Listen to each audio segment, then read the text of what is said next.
اخا الحاج عشا باش لك الوصفه المليح. لا غير الوصفه السي عمر، ولكن الوصفيات ديالنا عصر القرن تلك الوصفيات في المغرب. الوصفيات مكافله تكتشفن العبريه. الوصفيات اجي في ذاك الوصفه اراد القزبور، اراد المعدنوس، اراد الثومه، صافي هذا كيف درن له وسولي العشابيه. العشبيات رقستيني الوصفيه يختريت ادون كنت طبيب ولا الفرماسيان ولا تسيير الكيران تقمي سفارن، ما تقلبش على شي فرماسيان ولا شي طبيب، غادي الطبره والدواء باذن الله تعالى. ولكن والتبيق انا غادي نتعاون معاك لله تعالى. هاد الوصفه ترى 5 كيلو نتيني 5 كيلو نتا زرت كنت خمرت تحتاجنا سيدي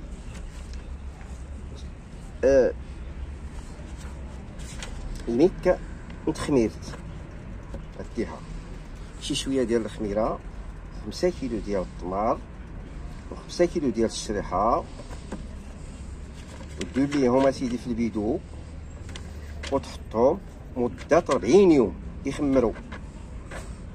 كنسميوها ها هي كنسميوها امان الحيات، امان الحيات، امان الحيات، الماء الحي هي اللي كتسمي هاد الوصفه.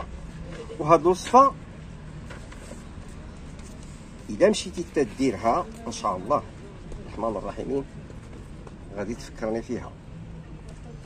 والعالم بيسريه راه معروفه في العالم بيسريه. والاستعمال كيفيه الاستعمال ديالها راه سميتها الماء الحي. الماء الحي واش قبل الماكله ولا بعد الماكله؟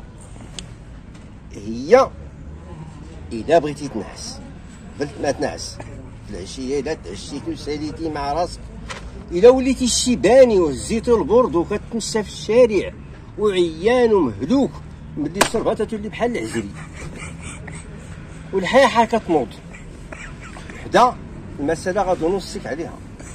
البنت ديال 18 عام تكون عزبه ولا لا العزبه ما تشربها. البنت ديال 18 عام الدراري الصغار هادي ممنوع عليهم. انا ليا الشيبان، انا ليا العيان، انا ليا بنادم مهلوك. والعيالات مزيانه ليهم لا؟ اي واحد اي انسان الا ما زال. انا راه هادشي راه ضارب عليه 12 قرن. هذا الكتاب هذا راه كتعرفوه، راه 12 قرن وكاينه هاد الوصفه هادي.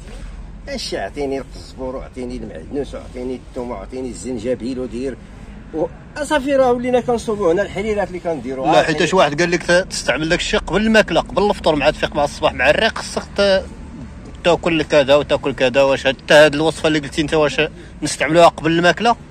هاد الوصفه ما كتعطيك كل ما تاكل الوقت اللي عجبك، فطر بها، تغدى بها، ولا كلها في العشاء ولا ورا العشاء.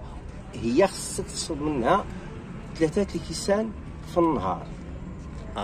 3 الكيسان ديال القهوه هذوك الكبار شويه تشرب منها.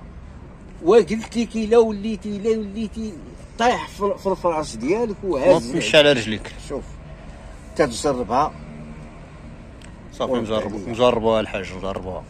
بارك الله فيك يا ودي الحاج. الا بغيتيها ها الطابع ديالها، ها الكاشني ديالها. لا باين ها الكاشني ديالها، الطابع ديالها باين راه مكتوبه بالعبريه و12 قرن. هذه عندنا في المغرب. الله يجازيك، الله يجازيك.